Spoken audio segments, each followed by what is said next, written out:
कहते हैं किसी की एक बुराई उसकी सारी अच्छाइयों को खा जाती है, पर बुराइयां किस में नहीं होती। कोई झूठ बोलता है, कोई नशा करता है, हम सब में कोई ना कोई खामियां होती हैं और हम सब अपने अपने स्वभाव के हिसाब से जीते हैं। कल्पा का भी एक लाइफस्टाइल था और वो अपनी कमियों को सुधार के एक अच्छा इंसान बनने की कोशिश कर रही थी, लेकिन उसके साथ ज्यादतियां भी हो रही थी और उसकी जिंदगी एक दर्दनाक सा सफर बनकर रह गई थी।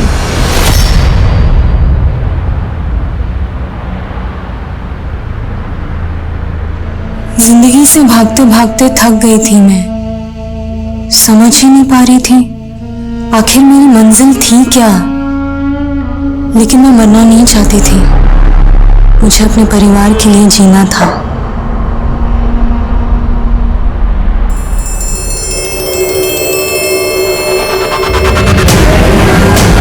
सर, लगता है इस लड़की का रेप करके इसको मार के यहाँ फेंक दिया। ये एक ऐसी क्राइम मिस्ट्री थी जो पुलिस के लिए सॉल्व करना बहुत चैलेंजिंग था और उतनी ही चैलेंजिंग कल्पा की जिंदगी थी जिससे वो लगातार जूझ रही थी।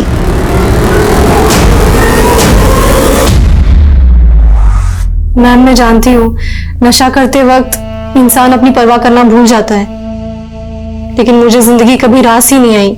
तुम यहाँ रहकर 40 दिन का एक सेशन पूरा करो और इसके बाद तुम शराब को कभी हाथ नहीं लगाओगी।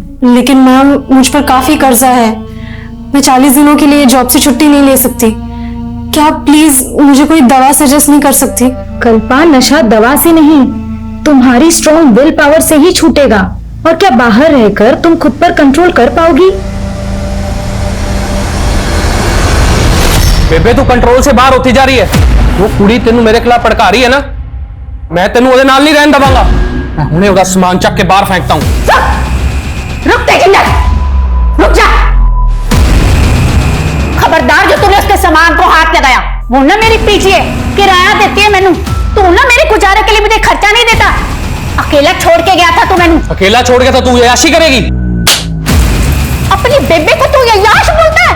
अरे शर्म नहीं आती तेनू? चल निकल यहाँ से, दफा हो जा। बेबे, तू उस लड़की के लिए मेरी इज्जत तार रही है ना, देख लूंगा तुझे। खसमानू खानिया। आंटी, क्या हुआ? ये तेजिंदर भैया इस तरह? अरे नाम मत ले उस कुत्ते का, सारे मूड की ना बैंड बजा के चला गया। चिल्ला चिल्ला के ना मेरा गला सूख गया है। तू जुगाड़ लाई है?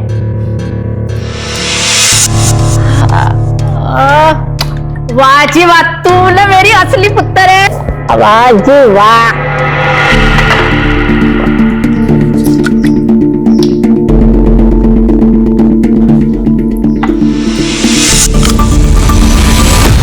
कल्पा, नशा दवा से नहीं, तुम्हारी स्ट्रॉन्ग विल पावर से ही छूटेगा।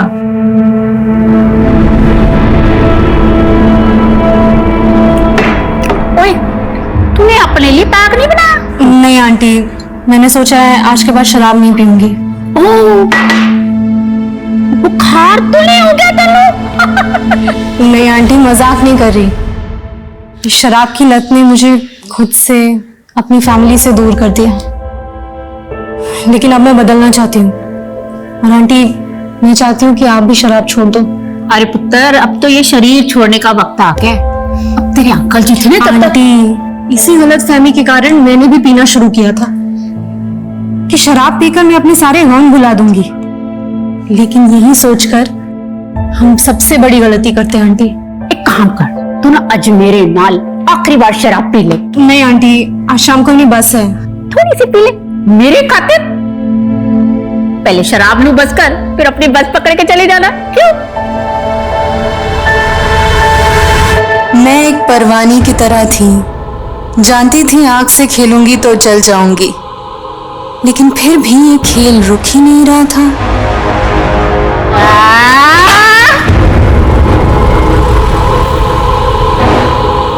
टाइम क्या हुआ बेटा?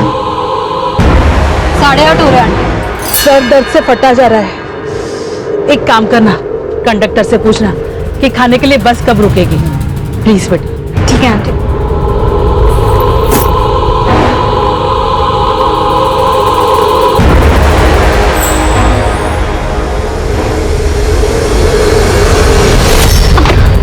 I'm so sorry। नहीं, कोई बात नहीं, कोई बात नहीं।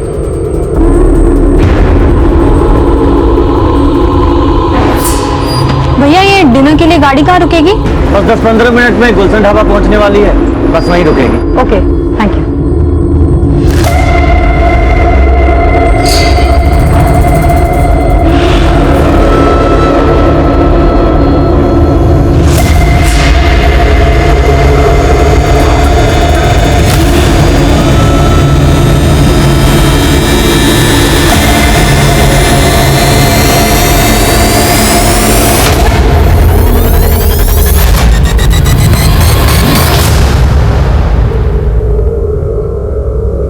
खाना खाएगी तू?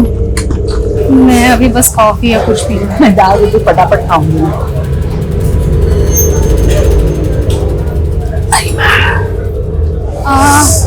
आंटी मैं अभी आती हूँ। हाँ।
साइड करो, साइड करो।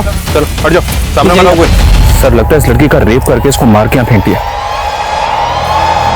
सर, इसकी तो सांसें चल रही है, ये तो जिंदा है। What? लड़की को हॉस्पिटल में पहुंचाओ, क्विक। सर लेडीज के कपड़े लगता है इसी लड़की के, और सर कपड़े फटे हुए भी हैं।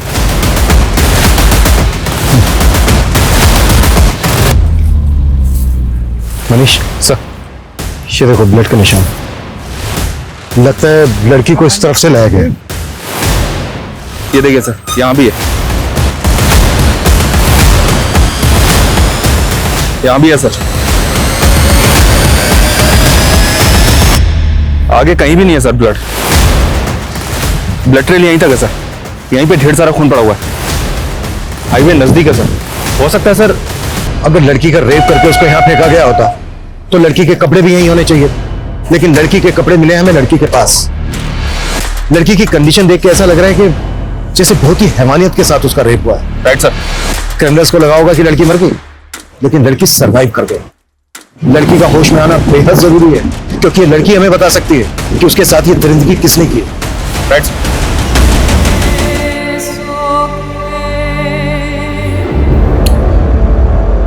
डॉक्टर, इस लड़की का स्टेटमेंट लेना हमारे लिए बेहद जरूरी है। उस कंडीशन से बाहर कब आ पाएगी? फिलहाल ये बता पाना मुश्किल है। ये मिरेकल ही है कि वो इस कंडीशन में भी जिंदा है। उसकी गर्दन और शोल्डर पे कई फ्रैक्चर्स भी हैं। उसकी चोटों को देखकर लगता है जैसे वो एक सीरियस रोड एक्सीडेंट का शिकार हुई है। मतलब कल रात लगभग 12 बजे के आसपास उसको जख्म दिया गया है। अच्छा डॉक्टर, हमें लग रहा है कि लड़की के साथ गैंग रेप भी किया गया है। हमें भी ऐसा लग रहा है। हमने सीमन सैंपल्स भी कलेक्ट किए हैं जो हमने जांच के लिए भेज दिए हैं, जिससे हमें पता लग जाएगा कि उसके साथ कितने लोगों ने गैंग रेप किया है। पिछले 24 घंटे से वो लड़की जिंदगी से जूझ रही। हमें भी खुद को चैलेंज देना है। अगले 24 घंटे के अंदर हमें उस लड़की की पहचान पता करनी है, ताकि हमें यह पता चल सके कि वो लड़की उस जगह पर कैसे पहुंची और उसके साथ ये दरिंदगी किसने की। लेकिन सर, हमें किसी भी थाने में उसकी कोई मिसिंग कंप्लेंट नहीं मिली। आसपास भी इंक्वायरी की, लेकिन कुछ भी हासिल नहीं हुआ। हो सकता है सर वो लड़की इस एरिया की हो ही नहीं। भले ही वो लड़की इस एरिया की ना हो, पर उसके गुनहगार तो इस एरिया के हो सकते हैं। इस एरिया के जितने भी उठाए गए हिस्ट्री शीटर है, सबको उठाओ, कुटो। पुलिस कोई कोताही नहीं बरत रही थी। उन्होंने कई लोकल गुंडों और हिस्ट्री शीटर्स को इंटरोगेट किया, लेकिन कोई सफलता हासिल नहीं हुई। और कल्पा का परिवार कहां था, वो अभी तक उसकी पहचान के लिए सामने नहीं आया था। कल्पा, उठ जा बेटा, 8 बज गए। उठो उठो जल्दी। उठो ना बेटा, चलो उठो, 8 बज गए ना बेटा, उठ जाओ। मंजूला, सोने दे इसे कुछ देर और। वैसे भी आज संडे है, इसे कौन सा कॉलेज जाना है? पापा आप संडे को कहाँ जा रहे हो? फैक्ट्री में बड़ा ऑर्डर आया है, संडे का एक्स्ट्रा पार्टी कमाने का मुझे भी मौका मिला है। नहीं पापा, आप वैसे ही रोज ओवर टाइम करते हो, कम से कम संडे को तो आराम कर लिया करो। एक बेटी का बाप हूँ मैं, कल को तेरी शादी भी तो करनी है। नहीं, मुझे शादी नहीं करनी। बीए पूरा होते ही मैं भी जॉब करूंगी। मुझे आपका हाथ बटाना है। इतनी जल्दी मुझे विदा करने का मत सोचो आप लोग।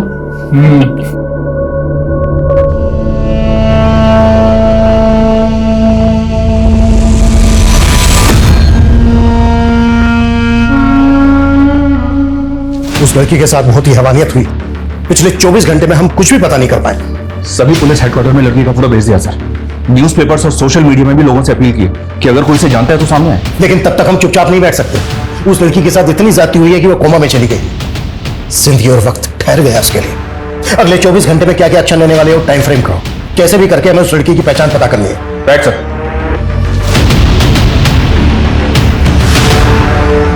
मेरे जख्मों ने मुझे नई पहचान दी है। मत पूछ कि अब जिंदगी ने क्या सौगात दी है। अब किस दर्द से उम्मीद करूं तुझसे, जिंदगी से टूटकर बस मौत को आवाज दी है। सर ये मेरी सोशल मीडिया फ्रेंड है। मैंने जैसे ही अखबार में इसकी फोटो देखी मैं यहाँ चला आया। रुखसत? हाँ सर, इसके सोशल मीडिया प्रोफाइल में यही नाम है इसका। कुछ महीने पहले ही मैंने इसे फ्रेंड रिक्वेस्ट भेजी थी और इसने एक्सेप्ट कर ली थी। रहती कहाँ है ये रुखसत? सर मैं इस लड़की के बारे में कुछ नहीं जानता और ना ही इससे कभी मिला, लेकिन सर इसके सोशल मीडिया पेज में ऐसे कई फोटोज हैं जिनमें ये दिल्ली के ब्लैक थंडर पब में नजर आ रही है। सर इन फोटोज को देखकर लगता है कि शायद इसका इस पब में काफी आना जाना था। फिलहाल तुम जा सकते हो, अगर जरूरत पड़ी तो हम तुम्हें दोबारा बुलाएंगे। जी सर। मनीष सर, एक तरफ तो ये लड़का कह रहा है कि उस लड़की से कभी मिला तक नहीं था, और दूसरी तरफ उस लड़की के लिए इसका इतना कंसर्न। देखो इसको, और रुखसत के सोशल मीडिया अकाउंट से लिंक्ड मोबाइल नंबर, उसकी पर्सनल डिटेल पता करवाओ। तब तक दिल्ली के ब्लैक थंडर पब जाते हैं, शायद वहां से उस लड़की के बारे में कुछ पता चल जाए। Right sir.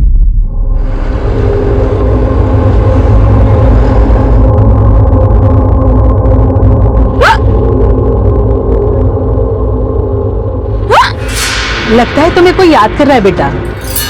मुझे कोई याद करे ऐसा कम ही होता है आंटी। ऐसा क्यों बोल रही हो बेटा, तेरे अपने तुझे क्या याद नहीं करते? एक काम कर, ये टॉफी खा ले, हिचकियां कम हो जाएगी। ले। नहीं मैं ठीक हूँ आंटी। अरे ये खा ले और भी ठीक हो जाएगी। ले खा। Thank you.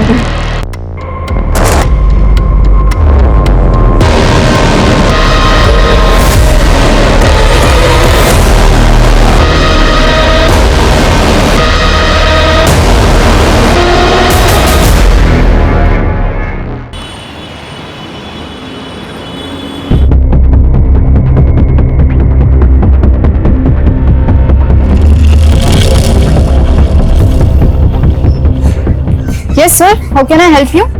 Inspector Abhimanyu Jindal, Rajasthan police. इस लड़की का इस पब में काफी आना जाना है। कौन है ये? सर ये कल्पा है। कल्पा? हाँ सर, हमारे इसी पब में काम करती है। She is a waitress. Kalpa यहाँ दिल्ली में काम करती है, तो फिर वो यहाँ से 90 किलोमीटर दूर भिवाड़ी कैसे पहुंची? सर ये सब तो मालूम नहीं, लेकिन वो कई दिनों से छुट्टी पर थी। रहती कहाँ है कल्पा? वैसे तो वो हिसार की रहने वाली है, लेकिन वो पोमिला आंटी के साथ पीजी रहती है, और पोमिला आंटी भी हमारी रेगुलर कस्टमर है। कल्पा इस पब की एक कस्टमर के यहाँ बिजी रहती है। सर कल्पा में हर किसी को अपना बनाने की क्वालिटी है, और सभी लोग उसे लाइक करते हैं यहाँ। और पोमिला आंटी से तो उसकी इमोशनल बॉन्डिंग हो गई थी। सर पोमिला आंटी अकेली रहती थी, इसलिए उन्होंने कल्पा को अपने साथ रख लिया था। ये सोशल मीडिया अकाउंट कल्पा का ही है? हाँ सर। तो फिर ये रुखसत के नाम से क्या है? सर एक्चुअली पोइट्री नेम है, और उसे शेरो शायरी का बहुत बड़ा शौक है, और वो अलग ही मूड की लड़की है। इस उम्र में भी उसके बातों में डेप्थ है। अब जिंदगी पे मौत भारी है, मुझे गले लगा लो अब रुखसत की बारी है। अब सॉरी मैम, वो मेरी फोन की बैटरी चली गई थी, नया शेर भूल ना जाओ तो इसीलिए मैंने लिख दिया। I'm so sorry. लेकिन तू ऐसे थॉट्स लाती कहाँ से कल्पा? दर्द को जुबान दे दो तो शेर भी बन जाते हैं। लेकिन तेरे दर्द सिर्फ तुझे शायर नहीं, तुझे शराबी भी बना रहे हैं। सर उसे शराब की बहुत बुरी लत लग गई थी। कुछ तो ऐसा था जो उसे अंदर ही अंदर परेशान कर रहा था। कल्पा इस वक्त जिस हालत में है, तुम्हें किसी पर शक है? कौन कर सकता है उसके साथ इतनी दरिद्री? नहीं सर, लेकिन कुछ टाइम पहले उसके साथ बहुत बुरा हुआ था। किसने किया था ये सब उसके साथ? सर ये हरकत किसने की थी इसका तो पता नहीं चला, लेकिन मैंने कल्पा को कहा था पुलिस कंप्लेंट करने के लिए, लेकिन शर्म की वजह से उसने की नहीं। और उसे रियलाइज भी हुआ कि ये सब कुछ उसकी ड्रिंकिंग की वजह से हुआ है। उसने मन बना भी लिया था कि वो शराब छोड़ देगी। क्या कल्पा का रेप हो गया? कल्पा इतने दिन से गायब है। आपने जानने की कोशिश नहीं की कि वो कहाँ गायब है? सर वो तो अपने परिवार वालों से मिलने गई थी। कहाँ रहता है कल्पा का परिवार? हिसार में। 4 तारीख को वो अपने भाई से फोन पे बात कर रही थी और उनका प्रोग्राम बन गया। भैया एक तो मुश्किल से आप मेरा फोन उठाते हो और ऊपर से माँ से भी बात नहीं करवा रहे। मैंने पहले ही बोला मैं बाहर हूँ, और वैसे भी माँ तुझसे कोई बात नहीं करना चाहती। ठीक है तो मैं घर जाके माँ से मिलती हूँ। घर आने की कोई जरूरत नहीं है। क्यों जरूरत नहीं है? वो मेरा भी घर है और आप मुझे माँ से मिलने से नहीं रोक सकते। दरअसल उसकी अपने भाई से बनती नहीं थी। क्यों नहीं बनती? ये उनकी पर्सनल बात है और कल्पा ने मुझे कभी कुछ नहीं बताया। वो 5 तारीख को बस से हिसार के लिए निकल गई। कश्मीरी गेट से उसकी 5 बजे बस थी। अगर वो हिसार के लिए निकली थी तो फिर भिवाड़ी कैसे पहुंच गई? ये मैं कैसे कह सकती हूँ? आप हमें कल्पा के परिवार का एड्रेस दीजिए। मेरे पास कोई एड्रेस नहीं है। कल्पा आपके यहाँ पीजी रहती थी, आपने उसका कोई तो आईडी प्रूफ लिया होगा? नहीं सर, हाँ वो मुझे किराया देती थी, लेकिन हमारा रिश्ता तो माँ बेटी जैसा था। अब उसके साथ इतना सब कुछ हो जाएगा? सर मैं उससे मिलना चाहती हूँ। एक कांस्टेबल को कश्मीरी गेट भेजकर ये पता करवाओ कि 5 तारीख की शाम को कल्पा ने वहां से किसी बस में बोर्ड किया था, और ये भी पता करवाओ कि कल्पा हिसार जाने वाली थी, वो हिसार नहीं पहुंची, तो उसकी फैमिली ने उसको ढूंढने की कोशिश करनी की।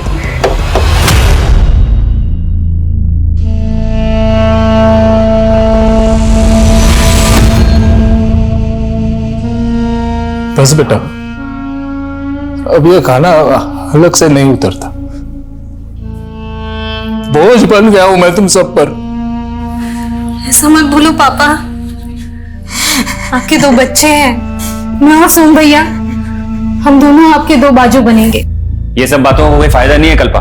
ये दिन रात जिस फैक्ट्री मालिक के तलवे चाटते रहे, उसने मुआवजे के नाम पे 2 महीने की तनख्वाह पकड़ा दी, और फिर ये उसके ऊपर केस भी नहीं कर रहे।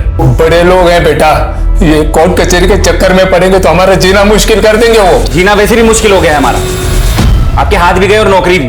तो फिर आपकी क्या रिस्पॉन्सिबिलिटी है भैया? पापा को कोसने के अलावा आप अपने लिए कोई जॉब क्यों नहीं देखते? तुझे जॉब मिल गई तो मुझे ज्यादा अकड़ मत दिखा, समझी ना? और वैसे भी मैं कोई ऐसी वैसी जॉब नहीं करूंगा जहां इनकी तरह मुझे किसी के तलवे चाटने की जरूरत पड़े। पापा पापा आप बिल्कुल परेशान मत होइए, मैं इतना कमाने लगी हूँ कि सब कुछ संभालूंगी। पापा प्लीज आप, पापा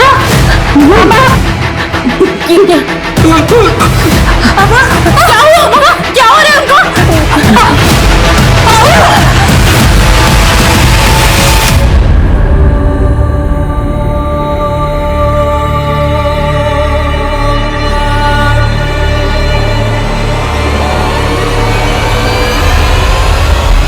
सर ये कश्मीरी गेट बस स्टैंड की फुटेज है। 5 अक्टूबर की शाम को कल्पा ने दिल्ली से जयपुर जाने वाली बस पकड़ी थी, जबकि पौमिला ने हमें बताया था कि कल्पा उस शाम को हिसार जाने वाली थी। पौमिला ने हमें बताया कि कल्पा दिल्ली से हिसार जाने वाली थी, लेकिन कल्पा ने दिल्ली से जयपुर की बस मिली। तो क्या कल्पा ने पौमिला से झूठ बोला या फिर पौमिला हमसे कुछ छिपा रही थी? कल्पा की फैमिली के बारे में कुछ पता चला? कल्पा के सोशल मीडिया अकाउंट से जो नंबर लिंक है वो हिसार के एड्रेस पर रजिस्टर्ड है सर। इस बस के कंडक्टर ड्राइवर को बुलवा लिया? जी सर, ये लड़की हमारे बस में उस शाम को चढ़ी थी और शायद जयपुर तक का टिकट लिया था। एक जयपुर देना। जयपुर?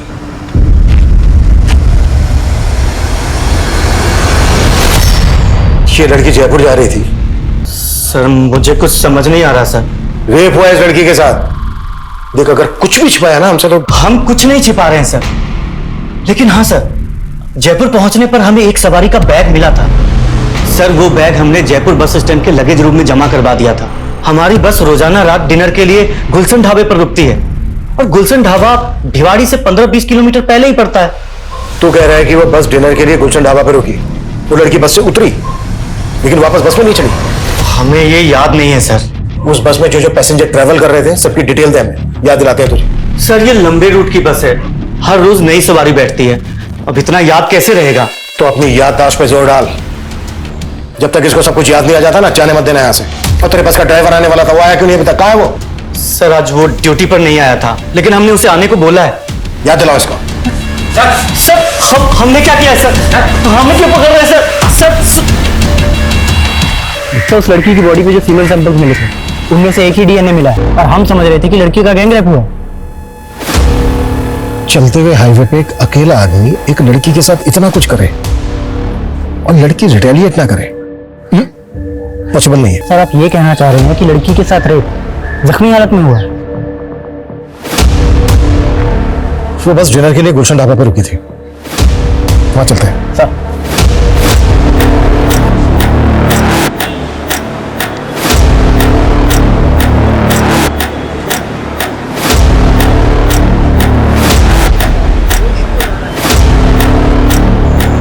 हाँ साहब, ये मैडम को मैंने उस रात यहाँ पे देखा था और इनका चेहरा मुझे अच्छे से याद है साहब, क्योंकि इनको किसी ने बाथरूम में बंद कर दिया था साहब।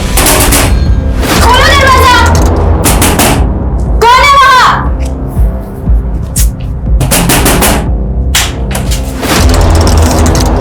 ये क्या बेइज्जती है? किसने बंद किया मुझे अंदर? मुझे नहीं मालूम मैडम। उसके बाद ये मैडम कहाँ गई थी? उसके बाद उन लोगों ने यहाँ पे खाना खाया साहब, और उसके अलावा मैं कुछ नहीं जानता साहब।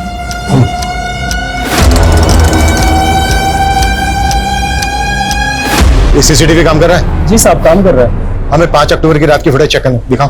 हाँ साहब आइए। हाँ शर्मा बोलो। सर 6 अक्टूबर की सुबह जो बैग बस में मिला था वो मैंने चेक किया, उसमें कल्पा का आईडी और लेडीज के कुछ कपड़े थे। सर मुझे लगता है वो बैग कल्पा का ही है। कल्पा खुद से तो अपना बैग बस में छोड़ेगी नहीं, इसका मतलब ये है कि कल्पा के साथ जो कुछ भी हुआ है वो इसी सफर के दौरान हुआ है। साहब हमने कुछ नहीं किया साहब, हमें जाने दीजिए ना साहब।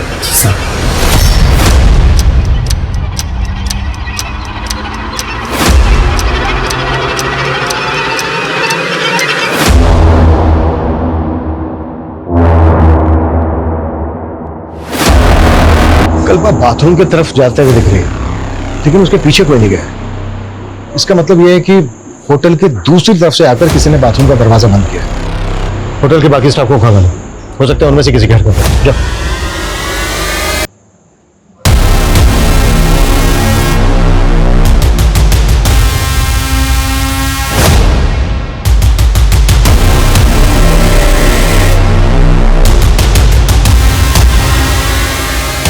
सर कहीं ऐसा तो नहीं कि वो लड़के उस रात कल्पा को अपने साथ कार से ले गए?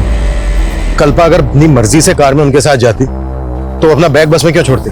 लेकिन सर कल्पा उस रात बस में चढ़ी, फुटेज से ये बात क्लियर नहीं हो रही है और ना ही गाड़ी का नंबर विजिबल है।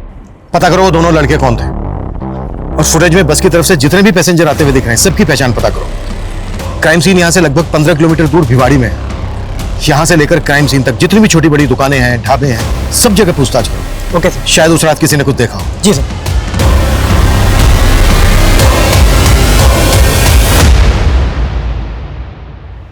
मनीष हिसार पहुंचे? मेरी बेटी के साथ इतना सब कुछ हुआ, कहाँ है वो? मुझे उसे मिलना है, मुझे। माँ जी, हेल्प करो। माँ जी संभालिए अपने आप।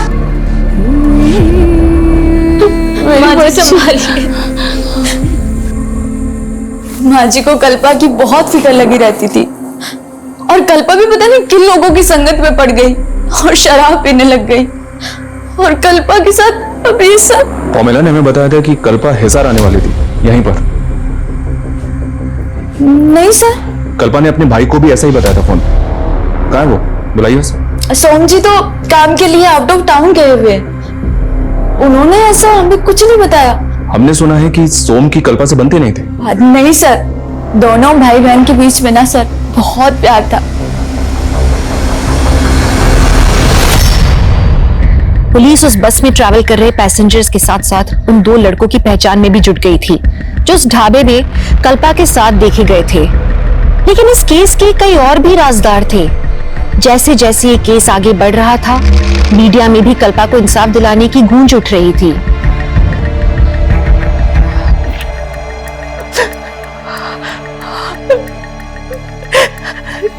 कितने साल से मैं तेरी शक्ल देखने के लिए तरस रही थी बेटा। मुझे क्या पता था मैं तुझे इस साल में देखूंगी। तू चुप क्यों है बेटा? बात कर ना, अपनी माँ से बात कर। ये अपनी माँ से क्यों नहीं बात कर रही डॉक्टर साहब? क्यों नहीं बात कर रही? माँ, मुझे विश्वास नहीं हो रहा है कि आपने मुझसे बात करने के लिए फोन किया। मेरा बस चलता ना तो मैं तुझे यहाँ बुला लेती, लेकिन तेरे भाई के आगे मेरी एक भी नहीं चलती। लेकिन आप मेरे पास भी आकर रहना नहीं चाहती। सुना है तू शराब पीने लगी है, क्या ये सच है? वो माँ, बोलना। अरे सुधा, मेरा फोन देखा क्या? माँ क्या हुआ? माँ बात तो करो। माँ, हेलो।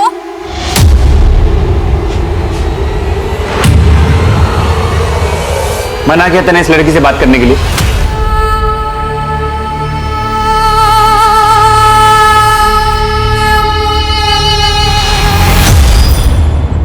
कल रात इन लोगों को तुम्हारी बस में से उतरते हुए देखा गया। हमें इनकी पहचान करनी है। कहाँ मिलेंगे ये लोग?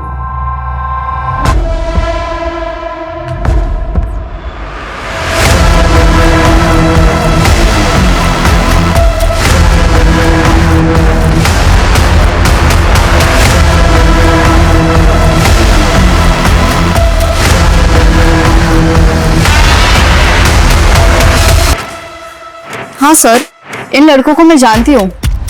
ये दोनों हमारे पब के कस्टमर्स हैं। इन दोनों के नाम क्या है, कहाँ रहते हैं, पता है आपको? सर ये तो नहीं मालूम, लेकिन कल्पा के इन लड़कों के साथ दोस्ती हो गई थी और मुझे तो लगता है कि कल्पा के लिए ही आते थे ये लड़के और हजारों रुपए खर्च करके जाते थे।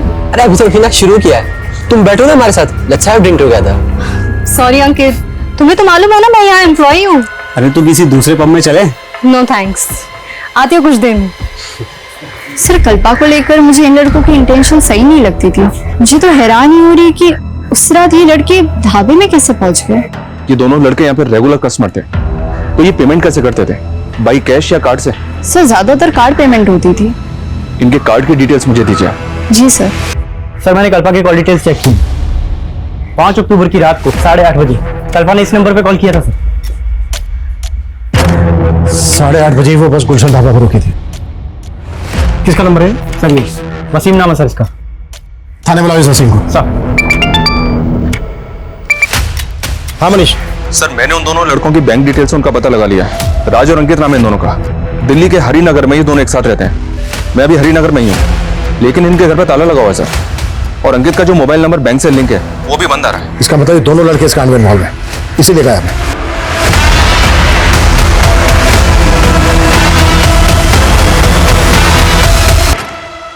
5 अक्टूबर की रात को उसके फोन से कॉल किया गया था तुझे, ये देख। 5 अक्टूबर। हाँ साहब, उस रात मुझे कॉल तो आया था, लेकिन नेटवर्क प्रॉब्लम की वजह से मुझे किसी की आवाज सुनाई नहीं दे रही थी। घुमा रहा है हमें। इन दोनों को भी जानता है ना तू? नहीं साहब, ना मैं इन दोनों को जानता हूँ, मैं ही उस लड़की को जानता हूँ साहब। मैंने कुछ नहीं किया साहब। लेकर जाओ इसको, इसकी याददाश्त भी तेज करो। साहब चल। साहब मैंने कुछ नहीं किया साहब मैंने कुछ नहीं किया।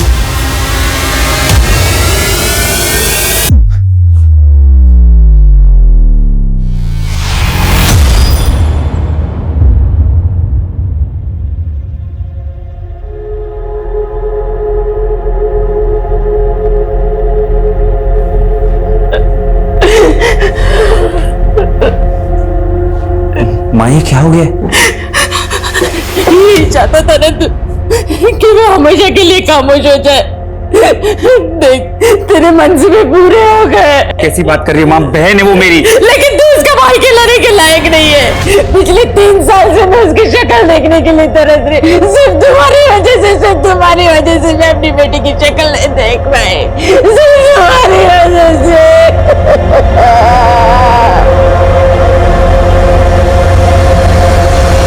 इस वसीम पे भरोसा नहीं कर सकते। इसका डीएनए लो और रेपिस्ट के डीएनए से मैच करो। सर इन दोनों लड़कों में से ये लड़का अंकित अलवर का रहने वाला, क्राइम के बाद से दोनों अलवर में थे, लेकिन अभी अलवर से भी गायब है। अंकित अलवर का रहने वाला है तो पता करो कि दूसरा लड़का कहाँ का रहने वाला है।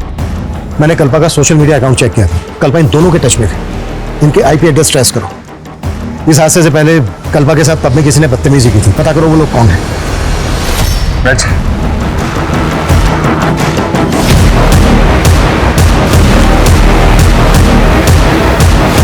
लेकिन पुलिस को ये बात समझ में नहीं आ रही थी कि अगर कल्पा हिसार के लिए निकली तो उसने बस जयपुर की क्यों पकड़ी। एक सवाल ये भी था कि कल्पा और उसके भाई के रिश्ते में खटास क्यों आई। एक सीधी साधी पारिवारिक सी लड़की शराब क्यों पीने लगी। पुलिस से जानने में लगी थी कि कल्पा के साथ कौन कौन पैसेंजर्स ट्रैवल कर रहे थे। तभी राज और अंकित जो उसके साथ ढाबे में देखे गए थे, उनमें से राज को उसके नेटिव एड्रेस चंडीगढ़ से अरेस्ट कर लिया गया। उस रात हम अलवर गए हुए थे और दिल्ली वापस जा रहे थे साहब। इत्तेफाक से कल्पना हमें उस ढाबे पे मिल गई थी साहब, और फिर जबरदस्ती उसे अपनी कार में बिठाया और ले गए। सर हम उसके साथ जबरदस्ती कैसे कर सकते हैं सर, वो हमारी बहुत अच्छी दोस्त थी सर। हाँ सर, वो वहां बस से ही वापस गई थी।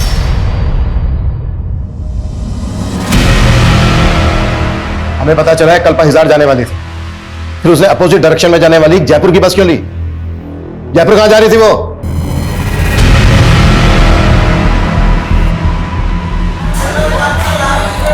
मैंने कभी अपनी जिंदगी की कदर की ही नहीं, हमेशा माँ का दिल दुखाया।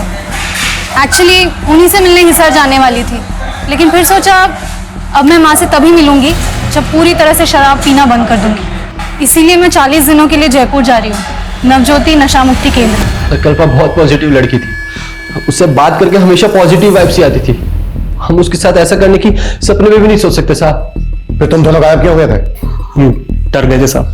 डर इसलिए गए थे क्योंकि तुम दोनों भी इन्वॉल्व हो इस क्राइम में। रेपिस्ट के सैंपल्स हैं, डीएनए सैंपल्स हैं हमारे पास, तुम दोनों के भी सैंपल्स हैं, सब साफ हो जाएगा। डीएनए सैंपल्स लो इनके।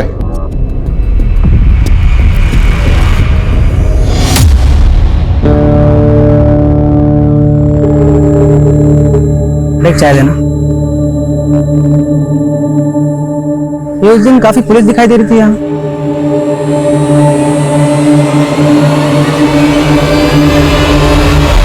सर हमने राज और अंकित दोनों के डीएनए सैंपल्स ले लिए हैं और दोनों अभी ये कह रहे हैं कि कल्पा गुलशन ढाबे से उस बस में ही चढ़ी थी।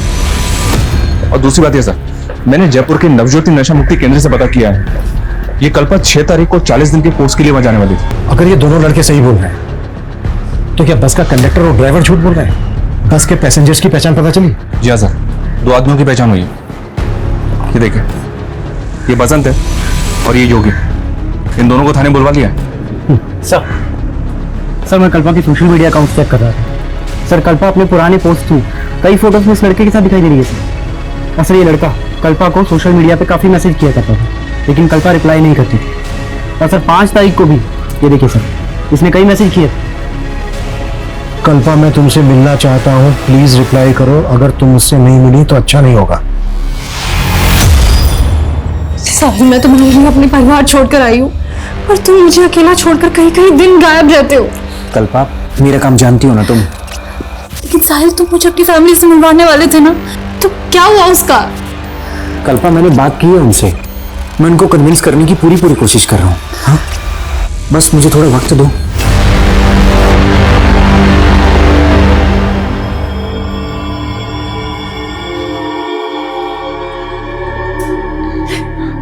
देखिए क्या हो गया मेरे बेटी का।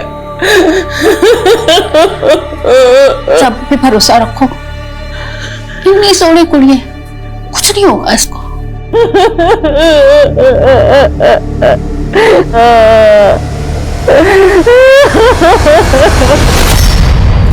हाँ सर, ये उस बस में थी, ये पीछे वाली सीट पे बैठी हुई थी सर। सर इसके साथ एक लेडी भी थी। दोनों को देख के ऐसा लग रहा था जैसे दोनों एक दूसरे को पहले से पहचानते हो। इनमें से देखकर बताओ कौन थी वो? ये नहीं सर। ये सर ये। तुम्हें ऐसा क्यों लगा? कल्पा इस औरत को जानती होगी? सर पूरी बस खाली पड़ी थी और फिर भी दोनों एक साथ एक ही सीट पे बैठी थी। ये बस गुलशन ढाबे पर रुकी थी, अच्छी तरह से याद करके बताओ, क्या ये औरत वापस उस बस में चढ़ी थी वहां से? सर उतना तो याद नहीं आ रहा सर। हाँ सर, ये लड़की उस ढाबे के बाद बस में चढ़ी थी, शायद गैस वैस का कोई प्रॉब्लम था इसे, तो एक औरत ने इसे कोई तो गोली दी थी। ये टॉफियां खा ले, हिचकियां ठीक हो जाएगी। ले। नहीं आंटी, मैं ठीक हूँ। अरे ये खाएगी तो और भी ठीक हो जाएगी। ले। सर हो सकता है वो नशे वशे की गोली। तो तुम्हें उस औरत पे शक है?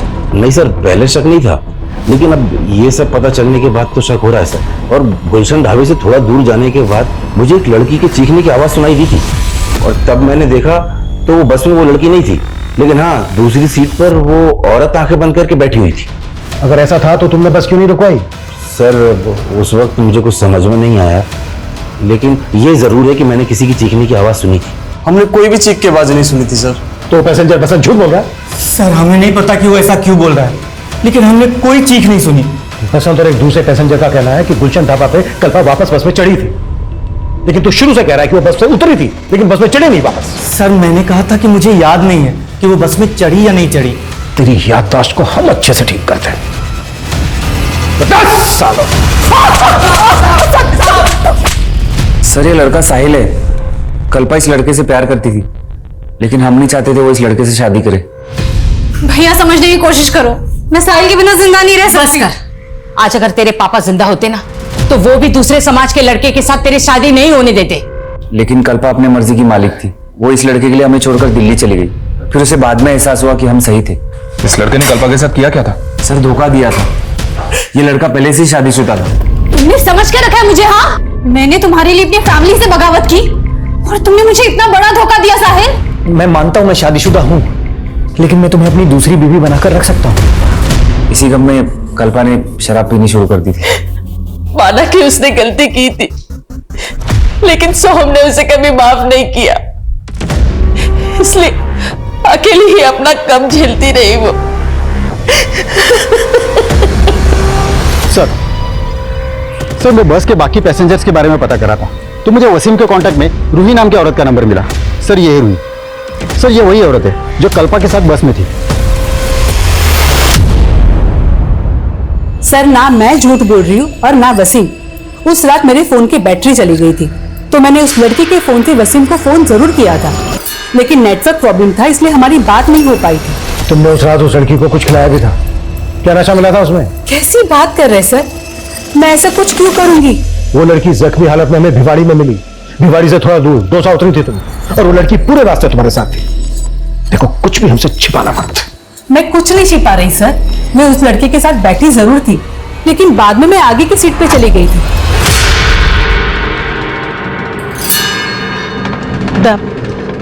मुझे बहुत नींद आ रही है, एक काम करती हूँ मैं यहाँ आगे की सीट पे जाके सो जाती हूँ। हाँ ठीक है। मेरे साहब मुझे दौसा पे उतरना था, तो मैं उठी तो मैंने देखा कि वो लड़की अपनी सीट पे नहीं है। मुझे लगा कि मुझसे पहले कहीं उतर गई होगी। तुमने उस लड़की की चीख या इस तरह की कोई आवाज नहीं सुनी? नहीं सर। सर मेरी पहली बीवी को भी मालूम था कल्पा के बारे में, और सर मैं कल्पा को अपनाना चाहता था, लेकिन वो समझने के लिए तैयार ही नहीं थी। कल्पा से तूने अपनी पहली शादी का सच छिपाया और अब उसी पे तोहमत लगा रहा है। ऊपर देख, वो तुझसे मिलना तक नहीं चाहती थी, मगर तू उसे मैसेज पे लगातार मिलने की धमकी दे रहा था। कहीं ऐसा तो नहीं कि तेरे दिल में जो उसके लिए नफरत थी, उस नफरत को निकालने के लिए तूने किसी और को हायर किया, उसे मारने के लिए? बोल। नहीं सर, मैं सच्ची कह रहा हूं, मैंने कुछ नहीं किया है। तो ऐसे अभी भी 5 पैसेंजर्स की पहचान पता नहीं चली है जो उस वक्त बस में मौजूद थे जब कल्पा के साथ ये घटना घटी। क्रिमिनल इन 5 में से भी कोई हो सकता है। जल्द से जल्द इनकी पहचान पता करो। सर इस लड़के का नाम जतिन है। 5 तारीख की रात को भिवाड़ी में इसने कुछ विटनेस किया था। क्या विटनेस किया है? सर इस लड़के का नाम जतिन है। 5 तारीख की रात को भिवाड़ी में इसने कुछ विटनेस किया था। क्या विटनेस किया है? सर उस रात मैं वहां से जा रहा था तो मैंने एक आदमी को देखा, पर फिर मैंने ध्यान से देखा तो उसे चोट नहीं लगी थी सर, बल्कि वो अपने हाथ पैर पे लगा खून साफ कर रहा था। कौन था वो आदमी? सर ये तो नहीं जानता, लेकिन उसका एक पैर खराब था सर। स्केच बनवा सकता है?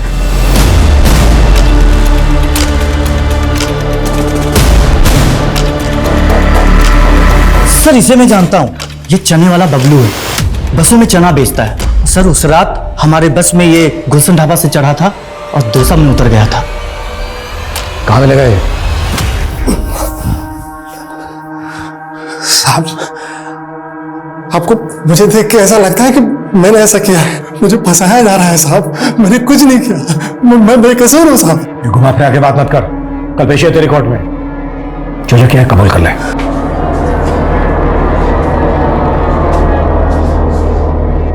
नमस्ते साहब। उस रात एक विटनेस ने तुम्हारे कपड़ों और शरीर पे खून लगा देखा था, किसका खून था वो? मेरे कपड़ों पे कोई खून नहीं लगा था साहब। किसी बड़े आदमी को बचाने के लिए मुझे जैसे गरीब और फंसाया जा रहा है साहब। हमसे झूठ उगलवाने के लिए इन लोगों ने हमें बहुत टॉर्चर किया साहब। मैं बेकसूर हूँ साहब, मुझे बचा लीजिए साहब। पाठक, इन्हें बाहर ले जाइए।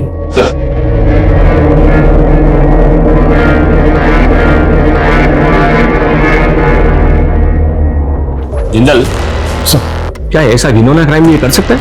सर हमने पता किया, उस आदमी ढाबे पे ही था और उस बस कंडक्टर का भी ये कहना है कि बस में भी था। वो बस कंडक्टर तो शुरू से ही अपना स्टेटमेंट बदल रहा है। और इस बबलू के खिलाफ कोई तुम्हारे पास एविडेंस है? सर हमने डीएनए करवाया है, बस रिपोर्ट आनी बाकी है। मुझे उस आदमी का डीएनए टेस्ट चाहिए जिसने इस बबलू के खिलाफ गवाही दी है, और मुझे नहीं लगता ये बबलू ऐसा क्राइम कर सकता है। मजिस्ट्रेट के ऑर्डर के बाद पुलिस ने इस केस को और बारीकी से स्टडी करना शुरू किया। उस रात बस में मौजूद सभी पैसेंजर्स के उन्होंने डिटेल्स निकाले और 10 से ज्यादा सस्पेक्ट्स के डीएनए सैंपल्स कलेक्ट किए। वहीं कल्पा अभी तक कोमा में थी। उसके होश में आने की उम्मीद और उसके गुनहगारों को पकड़ने की उम्मीद दोनों अभी तक नाजुक मोड़ पर थे। सर, अभी तक जितने भी सस्पेक्ट्स पकड़े गए थे सबकी डीएनए रिपोर्ट आ गई। इनमें से एक का डीएनए कल्पा की बॉडी पे मिले डीएनए से मैच करता है और वो ये है सर।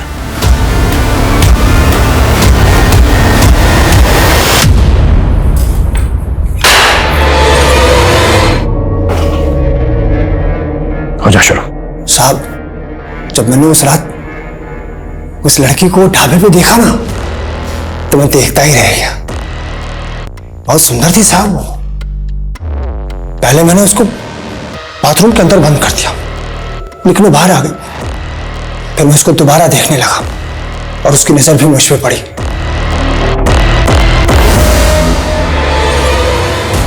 लेकिन मेरी नजर उसी पे टिकी हुई थी। मैं जानता था कि वो जिस बस से आई है उसी बस से वापस जाएगी। बस के अंधेरे और कम पैसेंजर की वजह से मैं बस में चढ़ गया। बस डोसा रुकने वाली थी। डोसा से 2-3 किलोमीटर पहले मैं उसकी सीट के पास गया। फिर डोसा बस स्टॉप पे उतरकर इसकी चीखें मुझे मेरे केबिन तक सुनाई देनी चाहिए।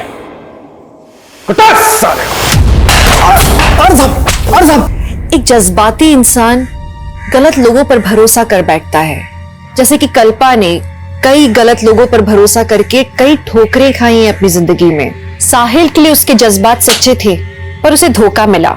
उसके परिवार के लिए उसके जज्बात सच्चे थे पर उसे सहारा नहीं मिला और वो बेचारी जूझती रही। उसके अंदर यह एहसास हमेशा से था कि उसे तबाही का नहीं उन्नति का रास्ता अपनाना है, लेकिन फिर उसके मासूम जज्बात एक सर फेरे के चपेट में आ गए। कदम कदम पर लड़खड़ाते हुए भी कल्पा शायद आज इस उम्मीद में जिंदा है कि वो लोगों के सामने साबित कर सके कि वो नहीं, सिर्फ उसकी आदत गलत थी। हम कल्पा के इस जज्बे को सलाम करते हैं और हम ये आशा करते कि कल्पा जल्दी से स्वस्थ हो जाए। सुनो नील, ओ भाऊ, जरा उस सुधीर को समझा बुझा करके शांत करो। उसकी बेटी मरी है भाऊ। अरे हम उसका दुख समझते हैं, पर इसमें गलती किसकी? खत्म करो ये सब। ऐसा करो, लकड़ी खरीद करके जंगल में उस बच्ची का दाह संस्कार करो, और कोई पूछे तो कहना कि है जैसे मरी है। और सुनो, तुम खुद मत जाना, अप्पू को भेजना। ओ भाऊ। नमस्कार, मैं दिव्यांका त्रिपाठी दहिया क्राइम पेट्रोल सतर्क में आपका स्वागत करती हूँ। अभी अभी आपने जो ऑडियो क्लिप सुनी, वो ऑडियो क्लिप किसकी थी? वो कौन लड़की थी जिसकी मौत हुई थी और उसकी मौत का राज क्या था? आखिर वहां हुआ क्या था?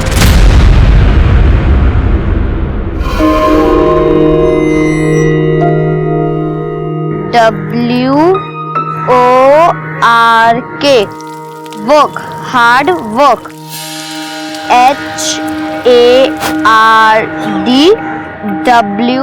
HARDWORK hard work. ये क्या होता है? अरे अम्मा देखो, हार्ड माने कड़ा और वर्क मतलब काम। कड़ा काम, मेहनत वाला काम जो तुम करती हो। तो ये बात अपने पापा को बोल कि हम कितनी मेहनत वाला काम करते हैं, वो हार्ड वाला।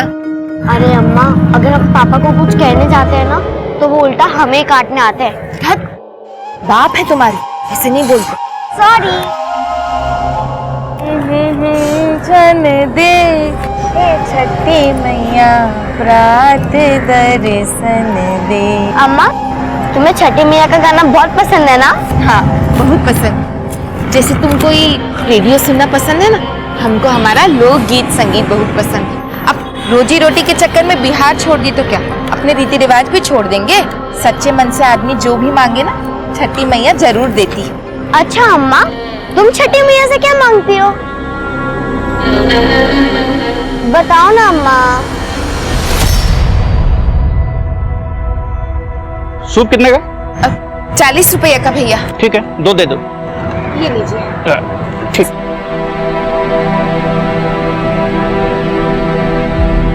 अम्मा 80 रुपए हुए, पर अंकल 90 रुपए दे गए। मैं देकर आती हूँ।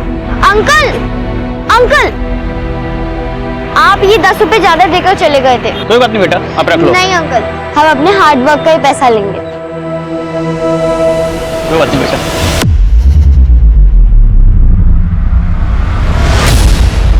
कहाँ गई थी वहाँ? वो पापा, वो अंकल 10 रुपए। तुमको कितनी बार बोले हैं कि इसको यहाँ बाजार मत लाया करो। जवान हो गई है लेकिन अकल नहीं आई है। नाक कटवाई की किसी ने ना मारा। लेकिन कुछ बोली तो मुंह तोड़ देंगे तुम्हारा। बैठो वहां, ध्यान रखो इसका।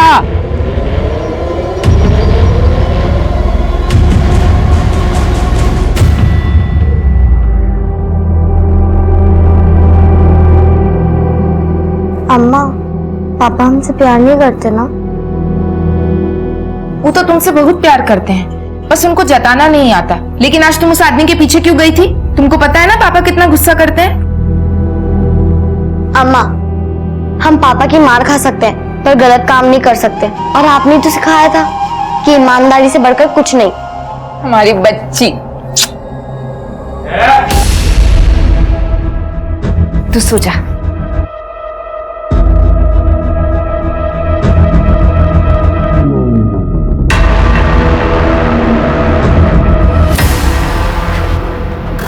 आप राशि को बात बात पर डांटा मत कीजिए, बच्ची को बुरा लगता है। आप सुन रहे हैं ना हम क्या कह रहे हैं?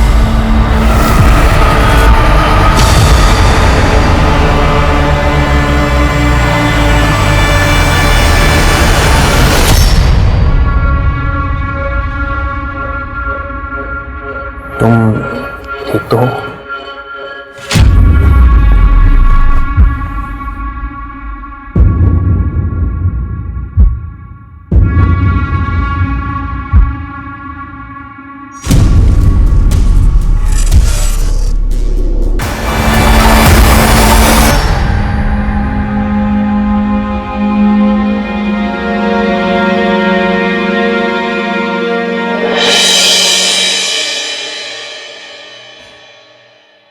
अरे रोज से नाटक है तुझं? हाँ, मेरे को मेरा आज पूरा पैसा चाहिए। भैया हमारी बात तो सुनिए, कुछ वक्त और दे दीजिए भैया। 6 महीना हो गया भैया, काम धंधा एकदम ठप पड़ा है। काम काज ठप पड़ा है तो शाम को दारू पीने के लिए पैसा कहाँ से आता है? 1 नंबर का घटिया आदमी है तू। अंकल, आप हमारे पापा से बदतमीजी से बात क्यों कर रहे हैं? तेरे पापा को तो मैं जूता मार के भी बात कर सकता हूँ। चल बाहर निकल ऐसे। चल भैया, चल चल। नहीं भैया, नहीं भैया, बच्ची को माफ कर दीजिए भैया। भैया, आप हमें ऐसे निकाल देंगे तो हम कहाँ जाएंगे? बस आप हमें 1 हफ्ते का वक्त और दे दीजिए, हम आपका सारा पैसा वापस कर देंगे। 1 हफ्ता? हाँ, उसके बाद 1 भी दिन नहीं। और हाँ, अपनी बेटी को जरा समझा कि ज्यादा ना उड़े, वरना उड़ने वालों के पर कतरना अच्छे से आता है हमें।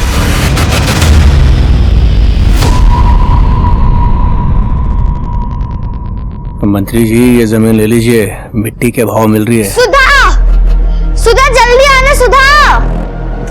अरे जल्दी, इतनी देर कहाँ लगा? जल्दी चल। प्रणाम चाची। चल जल्दी।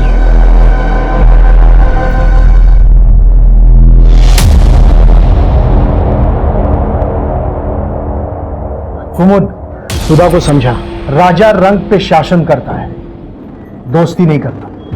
दोस्ती बराबर वालों से होती है। बच्ची है वो।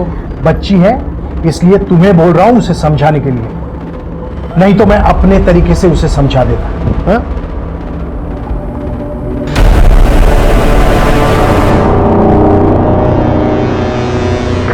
इतना मत सोचो, दे देंगे तुम्हारे पापा पैसे। और अगर नहीं दे पाए तो कहाँ जाएंगे हम? 8 इयर्स हो गए हमें सोलापुर में। अब तो अम्मा भी गांव को याद करने लगी है। तो तुम बिहार छोड़ के यहाँ क्यों है? पता नहीं, शायद काम के चक्कर में आए होंगे पापा। तो फिर मुंबई जाते या कोई बड़े शहर जाते, यहाँ क्यों? पता नहीं क्यों।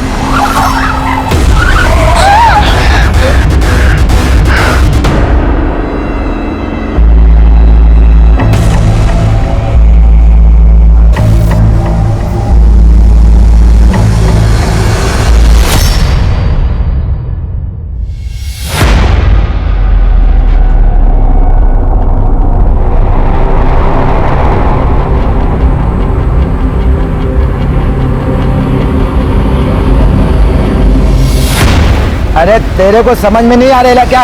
इधर उमेश भाई का मन चला गया। अरे ऐसा मत कीजिए भैया, ये हमारी रोजी रोटी है। ये घुमा के ये क्या हो रहा है?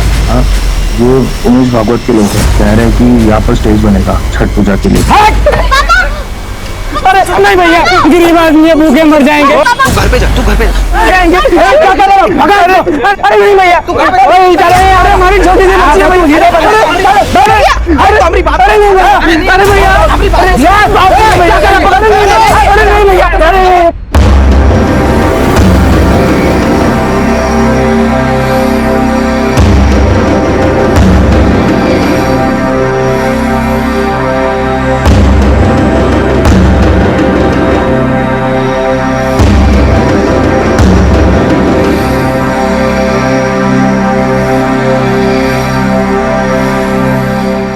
फोन उठाओ ना, क्यों नहीं उठा रही हो फोन? पता नहीं वहाँ सब ठीक है कि नहीं।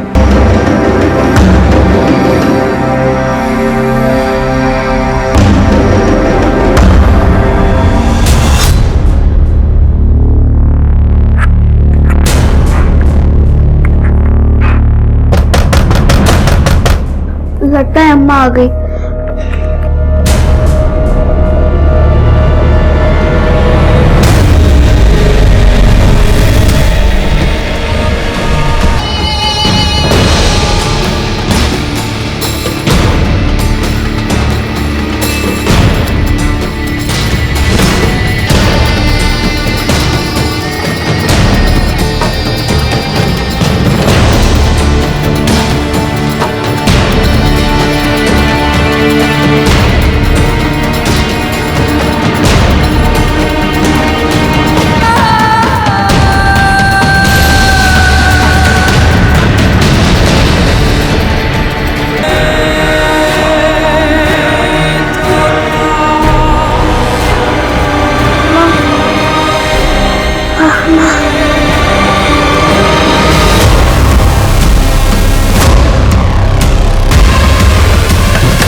भाभी राशि क्या हुआ राशि को? राशि भाभी भाभी राशि राशि राशि बेटा, क्या हो गया बेटा?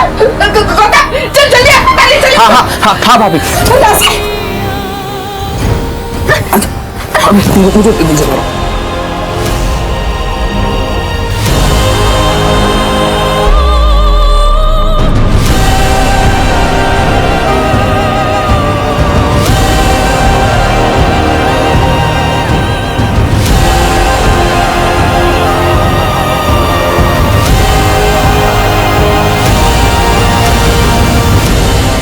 मुझे ऑपरेशन करना। डॉक्टर साहब देखिए ना मेरी बच्ची को क्या हो गया। डॉक्टर साहब जल्दी देखिए ना। ओके ओके, आप सब लोग बाहर जाइए। अरे डॉक्टर साहब राशि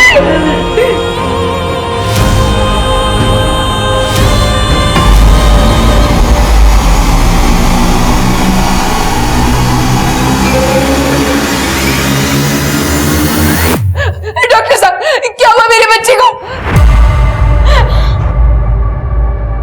बोलिए ना डॉक्टर साहब क्या हो गया राशि को? आई एम सॉरी, आपकी बच्ची नहीं रही।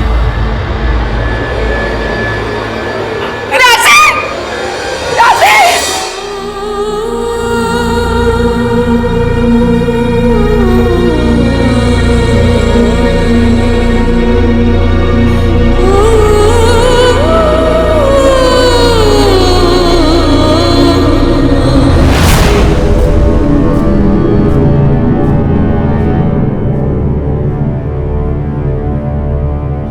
हेलो।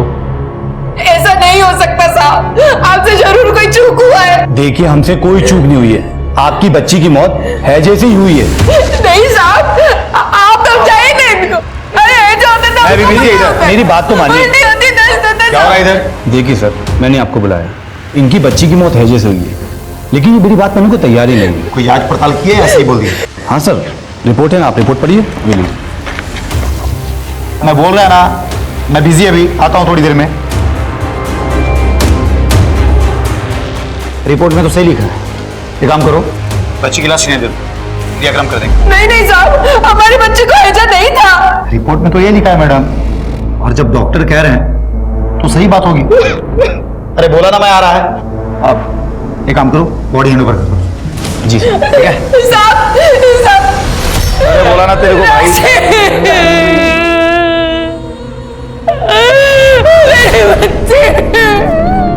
राशि का बलात्कार करके उसका खून किया गया था, लेकिन डॉक्टर ने पुलिस से कहा कि उसकी मौत कॉलेरा की वजह से हुई है।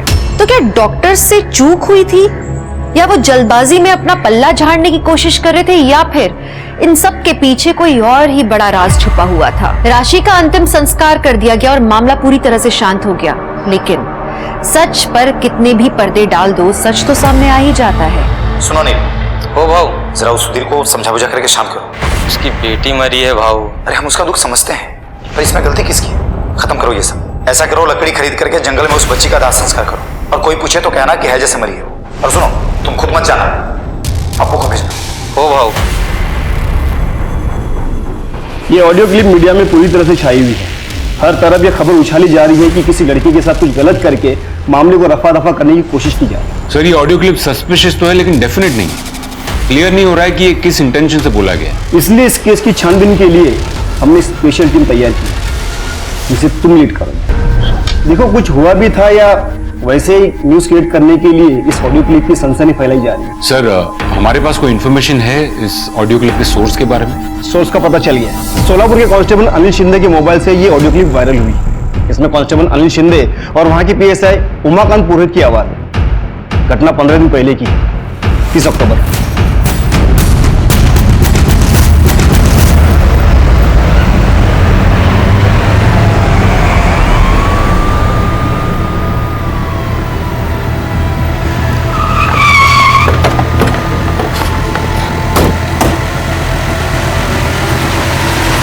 सुनो नील, हो भाऊ। जरा उस सुधीर को समझा बुझा करके शांत करो। उसकी बेटी मरी है भाऊ। अरे हम उसका दुख समझते हैं, पर इसमें गलती किसकी है?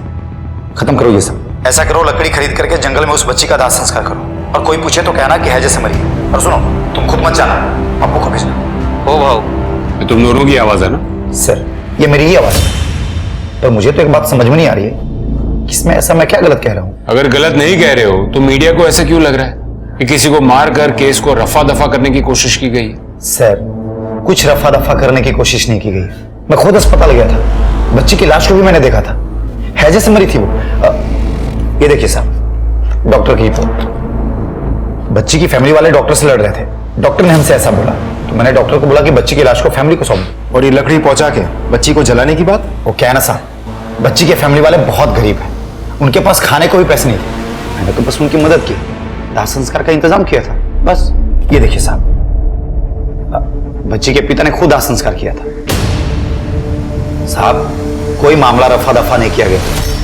हम पुलिस वाले हुए तो क्या हुआ, दिल तो हमारे पास भी है ना साहब। बच्ची मरी थी उनकी, मैं तो बस उनकी मदद कर रहा था। कांस्टेबल अनिल शिंदे। हो सर। वो ऑडियो क्लिप तुम्हारी फोन से वायरल हुई थी, क्यों की थी वायरल?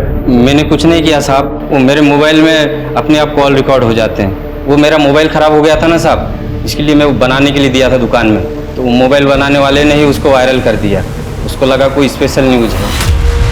सर, मुझे तो नहीं लगता ये दोनों सच बोल रहे हैं। मैं भी उनकी बातों से कन्विंस तो नहीं हूँ, लेकिन ऑडियो क्लिप में ऐसा भी तो कुछ नहीं है जिसकी वजह से हम पुरोहित पर उंगली उठा सकें। बच्ची के परिवार से बात करते हैं। साहब, बताइए, क्या हुआ था आपकी बेटी के साथ? पता नहीं साहब, लेकिन हैजा तो नहीं हुआ होगा। उस दिन राशि स्कूल गई थी, सूप और डलिया के फेरी के लिए भी गई थी, और अगर वो बीमार होती तो हमको तो पता होता ना। आप में से किसी से उसने कुछ कहा था? नहीं, कुछ कहा तो नहीं था साहब। सर, उस दिन बाजार में सबके दुकान और ठेले टूट रहे थे। राशि वहां पर आई थी, मुझे लगा शायद उसको कुछ लग जाएगा तो हमने भेज दिया था उसको घर पे। एक बात बताइए, उसका क्रियाक्रम आपकी मर्जी से हुआ था या फिर कोई जोर जबरदस्ती की गई? गरीब की मर्जी का कोई मान होता है क्या साहब? हमारा मकान मालिक हमारे सर पर खड़ा था।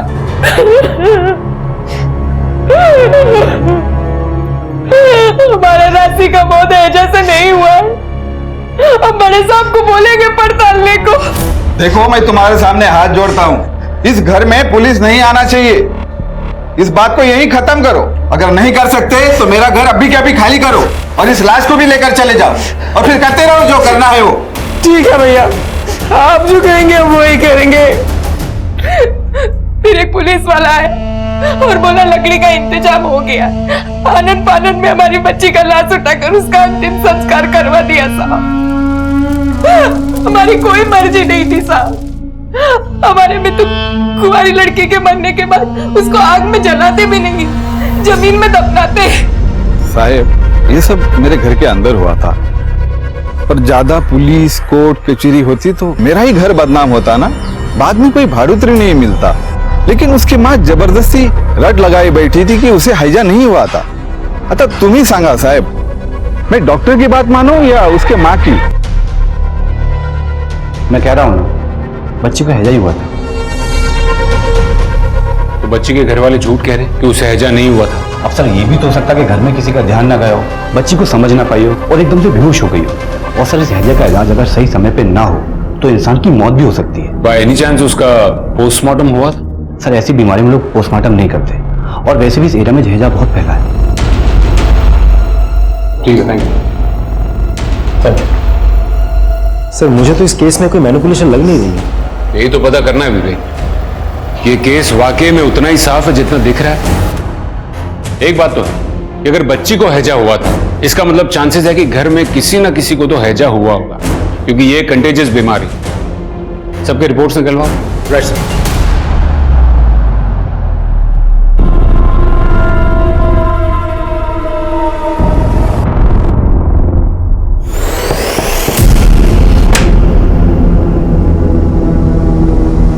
फिर भी करायो? चलना।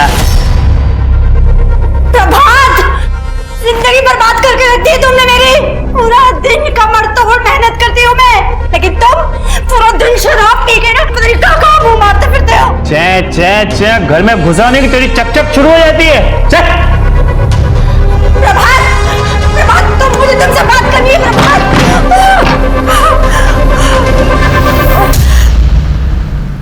सब पूरी फैमिली की मेडिकल रिपोर्ट आ गई है। राशि की मां लक्ष्मी और चाचा गौतम को तो हैजा नहीं हुआ था, लेकिन बाप सुधीर को हुआ था।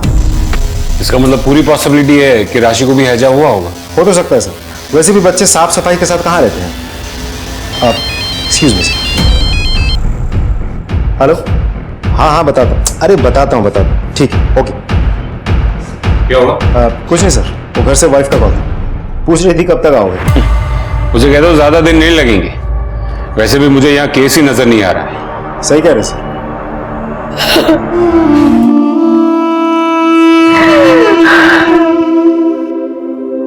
हाय, आई एम राशि Saroj. I am 14 years. I want be teacher. I love my mother. बहुत सारा. I love my father also. पर थोड़ा थोड़ा, because he no love me. People की भुतनिया चढ़ गई है माथा पर। आईना में देखकर खुद ही से बतिया रही हो। अरे अम्मा, अब अगर हम खुद से नहीं बतियाएंगे तो किससे बतियाएंगे? यहाँ थोड़ी आती किसी को इंग्लिश। हम ही बस्ती छोड़कर इंटेलिजेंट लोगों के बीच में जाएंगे। दिल्ली, मुंबई, वहाँ तो सब इंग्लिश बोलते हैं। अच्छा, और जाओगी कैसे? पैसा कहाँ है? एक बार हम अंग्रेजी बोलना सीख जाए ना, फिर वीडियो बना बना कर वायरल कर देंगे। फिर देखना कैसे बुलाया करेंगे तुम्हारी बिटिया को लोग काम पर। अच्छा, तो वायरल होगी हमारी बिटिया। हाँ।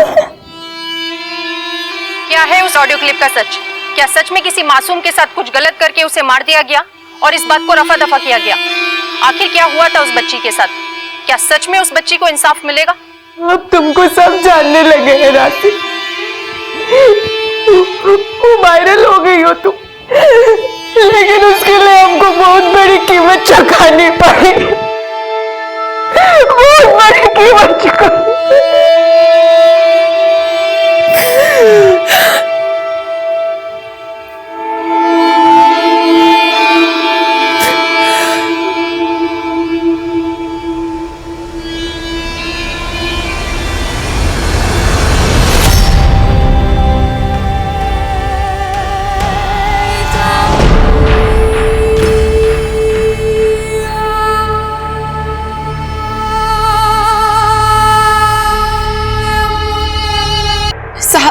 कुछ पता चला हमारी बच्ची के साथ क्या हुआ था साहब? देखिए, अब तो हमें भी ऐसा लग रहा है कि राशि को हैजा ही हुआ था, और तो और आपके पति को भी हैजा हुआ था। हमको नहीं पता साहब, लेकिन हमारा मन नहीं मान रहा है। हमको ऐसा लगता है कि हमारी बच्ची के साथ कुछ तो गलत हुआ था।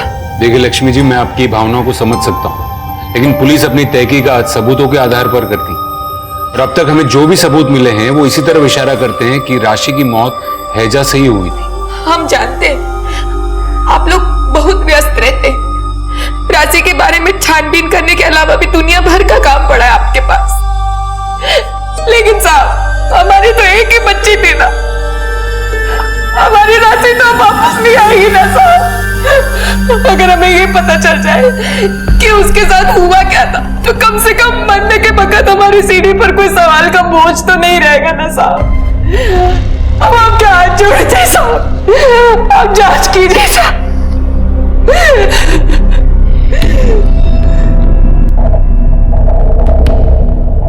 सर, ये डॉक्टर दिनेश की रिपोर्ट और ये राशि की डेथ सर्टिफिकेट। पर आई एम सॉरी सर, मुझे समझ में नहीं आ रहा हम ढूंढ क्या रहे हैं। मुझे भी नहीं पता विवेक, लेकिन अगर राशि की मां इतनी कॉन्फिडेंट थी कि राशि को हैजा नहीं हुआ था, कुछ और हुआ था, तो आई एम श्योर कि हमें कुछ ना कुछ जरूर मिलेगा। लेकिन सर, हम इस केस को ऑलरेडी इतने अच्छे से स्टडी कर चुके हैं, कुछ भी तो सस्पिशियस नहीं निकला।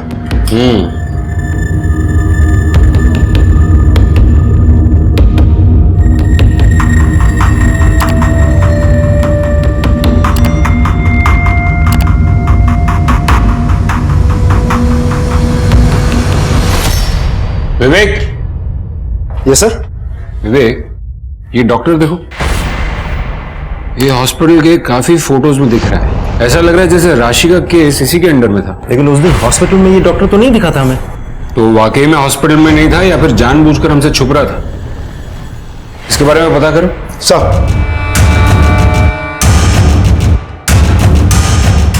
ये तो डॉक्टर मनीष है। डॉक्टर मनीष अभी कहाँ मिलेंगे? ये अभी यहाँ पर काम नहीं करते ये, कुछ 15 दिन हो गए इनको नौकरी छोड़े हुए।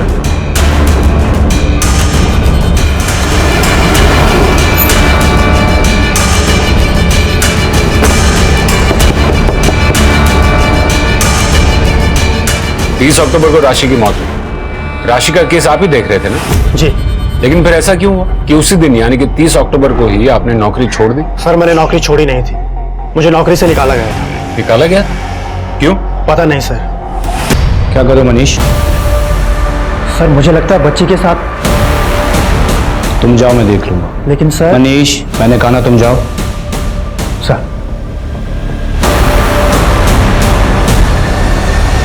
सर, मैं श्योर तो नहीं हूं, लेकिन मैंने उस शाम को उसकी थाइस पर थोड़ा खून देखा था। और आपने ये बात पुलिस को बतानी जरूरी नहीं समझी? सर, उसके बाद डॉक्टर दिनेश हैंडल कर रहे थे। वैसे सर, ये बात मैंने राशि के चाचा गौतम को बताई थी।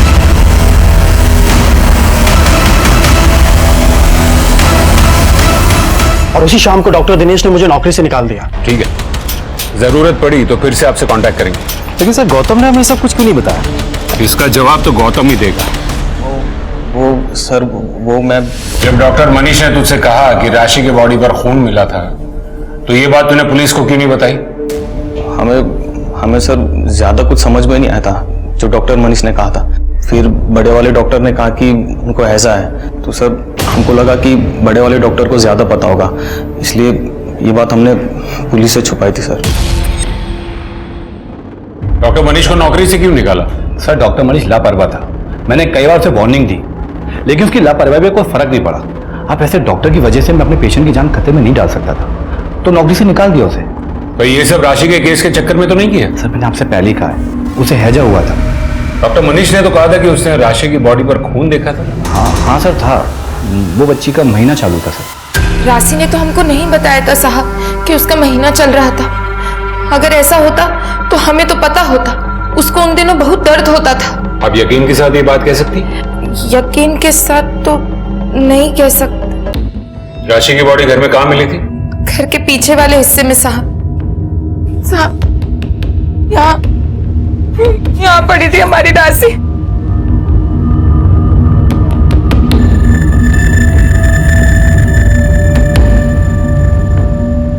राशि की आपकी किसी से कोई दुश्मन? गरीब की दुश्मन तो उसकी गरीबी होती है साहब। हमारी राशि तो बहुत मिलनसार थी साहब।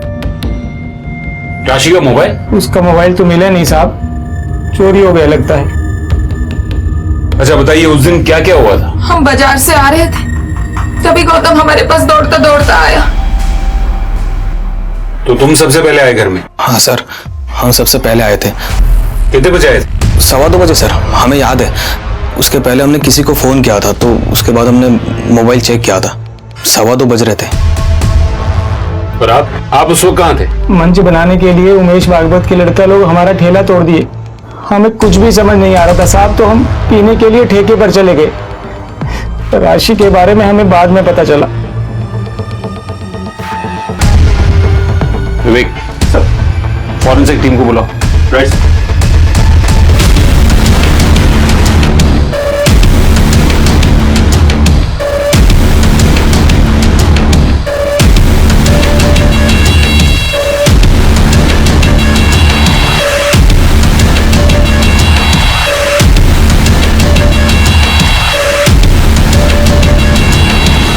सर उस जगह पे जो दांत मिला है उसमें सिल्वर फिलिंग है। लक्ष्मी का कहना है कि राशि के दांत में कीड़े लगने की वजह से उसमें चांदी भरवाई गई थी। और जो नाखून मिला है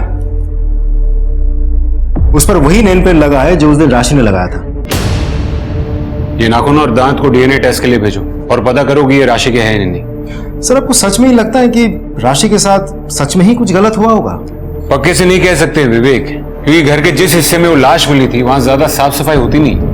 ऐसा भी हो सकता है कि ये दांत और नाखून पहले कभी टूट कर गिरे हो। एक और बात सर, क्राइम सीन में हमें ये बटन भी मिला है, लेकिन घर वालों का कहना है कि इस बटन के बारे में किसी को कुछ नहीं पता। विवेक ऐसा भी हो सकता है कि कोई घर पर आया था और उसका बटन ये टूट कर गिरा होगा।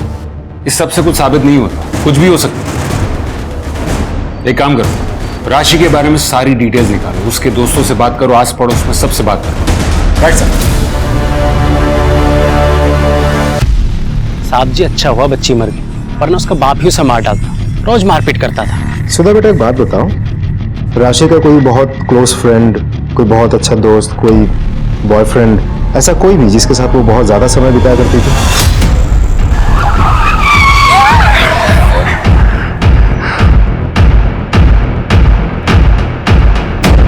नहीं सर, ऐसा तो कुछ नहीं था।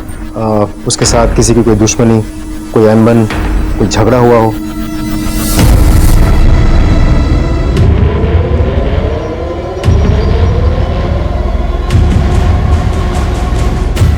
हाँ मैडम, उस दिन हमने किसी को घर में जाते हुए तो देखा था।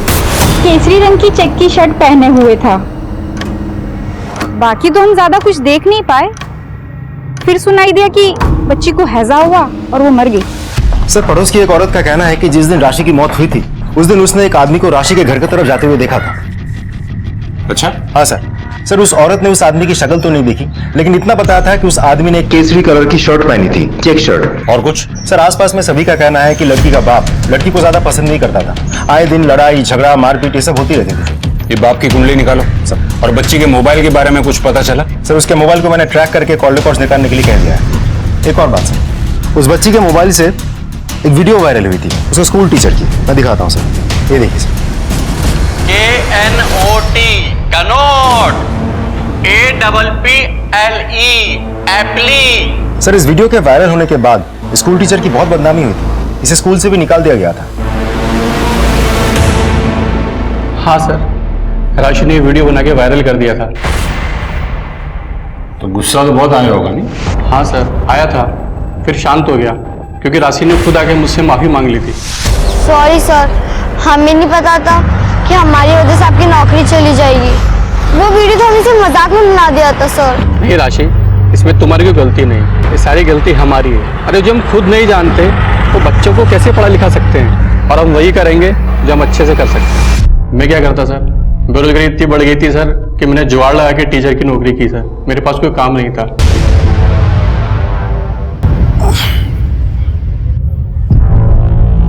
सुनो, एक कप चाय बना के दो ना। क्या कर रही है सब? नौकरानी हूँ मैं तुम्हारी? रात भर तुम शराब पियो और दिन को मैं तुम्हारी सेवा करूं? बस करो सुनैना, तुम गुस्सा मेरा। तो दबा दो ना मेरा गुलाम। यस सर, शाम तक डिटेल्स भेजता हूँ। राइट सर, राशि के कॉल रिकॉर्ड्स आ गई। वो अक्सर एक लड़के से बात करती थी, नाम है पूरव भागवत। ये पूरव भागवत एक बहुत ही पावरफुल आदमी उमेश भागवत का बेटा है। ये राशि पूरव भागवत से बात क्या करती होगी? सर वो तो नहीं पता, लेकिन पूरव की बहन सुधा राशि की बेस्ट फ्रेंड थी। फिर तो ये भी हो सकता है कि सुधा अपने भाई का फोन यूज करती हो राशि से बात करने के लिए। हो तो सकता है सर, लेकिन एक इंपॉर्टेंट बात है, वो फोन जिससे बात होती थी वो अभी भी एक्टिव है, लेकिन दूसरे सिम से। दूसरा सिम? सर किसका सिम? उसका चाचा गौतम। कुछ मिला? नहीं सर। आप क्या ढूंढ रहे हैं साहब? सर! हाँ विवेक, ये देखिए, ये तुम्हारा कमरा है? हाँ साहब, इसी का कमरा है। और ये राशि का मोबाइल है? हाँ हाँ साहब। राशि का मोबाइल तुम्हारे कमरे में क्यों छुपा है? बोल। सर वो राशि का चक्कर चल रहा था पूरब के साथ, और हम नहीं चाहते थे कि ये बात किसी को पता चले, इसलिए हमने ये फोन हमारे पास छुपा के रखा था सर। ये पूरब को उठाओ। सर, तो राशि और तुम्हारा अफेयर चल रहा था? सर मैं राशि को बहुत लाइक करता था, वो भी मुझे लाइक करती थी, लेकिन फिर एक दिन अचानक से उसने मुझसे बात करना बंद कर दिया।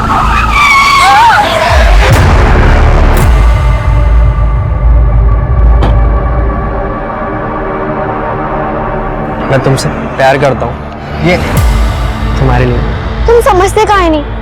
पहले पापा हमारी शादी के पीछे पड़े हुए हैं, बड़ी मुश्किल से अम्मा उन्हें रोक रही है।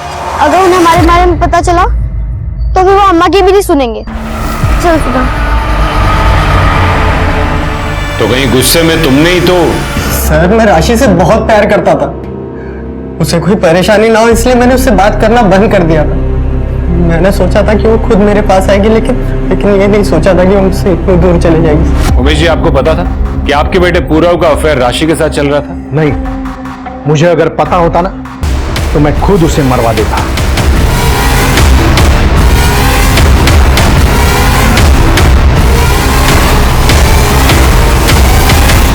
सर ये बहुत पावरफुल आदमी है, अगर सच में राशि के साथ कुछ हुआ भी होगा तो इनके हाथ में इतनी ताकत है कि ये यहाँ के सारी लोकल पुलिस और डॉक्टर्स के साथ मिलकर इस केस को रफा दफा करने की कोशिश कर सकता है। हो सकता है, लेकिन ये भी हो सकता है कि वो सच बोल रहा हो। जब तक हमारे हाथ कोई सबूत ना लगे तब तक हम सिर्फ शक कर सकते हैं, किसी नतीजे पर नहीं पहुंच सकते। सर, राशि के पिता सुधीर के बारे में कुछ पता चला है। ये सुधीर एक हिस्ट्री शीटर है। हाँ सर, ये लोग पूर्णिया बिहार के रहने वाले हैं। आज से 8 साल पहले सुधीर ने एक लड़की का अगवा किया था, उसके बारे में आज तक किसी को कुछ पता नहीं चला सर। मतलब 8 साल से वो यही छुपा है? हाँ सर, अब इस केस के बारे में जब मैंने उसके गांव वालों से पूछताछ की तब जाके ये पता चला। सर सुधीर अपने 14 साल की बेटी की शादी एक 40 साल के आदमी के साथ करवाना चाहता था, उसका नाम है दीपक। क्या? सर एक बात और, सुधीर ने हमें कहा था कि 30 अक्टूबर के दिन वो मार्केट से पहले सीधा ठेके पर गया था, उसके बाद हॉस्पिटल पहुंचा, लेकिन उसके मोबाइल लोकेशन के मुताबिक इसके बीच करीब 2 बजे वो घर के आसपास ही था। उसके बाद वो बगल वाले गांव में गया था जहां दीपक रहता था। गौतम के मुताबिक उसने 2:15 बजे राशि की लाश घर पे देखी, और ये सुधीर 2 बजे के करीब घर के आसपास था। बिहार से कान करके तुम यहाँ सोलापुर में आके छिप गए। वो लड़की अपनी मर्जी से हमारे दोस्त के साथ भागी थी साहब। उसके माँ बाप को जब वो लड़की नहीं मिली तो उन्होंने हम बाकी दोस्तों को बहुत मारा पीटा और हमारी रपट भी लिखवा दी साहब। हम बड़ी मुश्किल से अपने परिवार को लेकर वहां से भागे। उसकी पड़ताल तो हम कर ही लेंगे। तू ये बता कि 30 तारीख को 30 अक्टूबर को 2-2:15 बजे तू कहाँ था? साहब हम ठेके पर पी रहे थे। तुम ठेके पर नहीं थे, तुम घर पर थे, और तुमने अपनी बेटी की जान ली ना? तुमने अपनी बेटी की जान? नहीं साहब, हमने अपनी बेटिया की जान नहीं ली। हाँ, हम घर गए जरूर थे।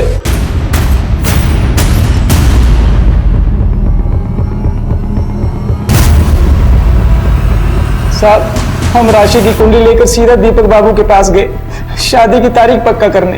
एक 40 साल के आदमी के साथ अपनी 14 साल की छोटी बच्ची की शादी करवाना चाहते थे तुम? घर में एक फूटी कौड़ी भी नहीं थी साहब, और दीपक बाबू बहुत पैसे वाले थे।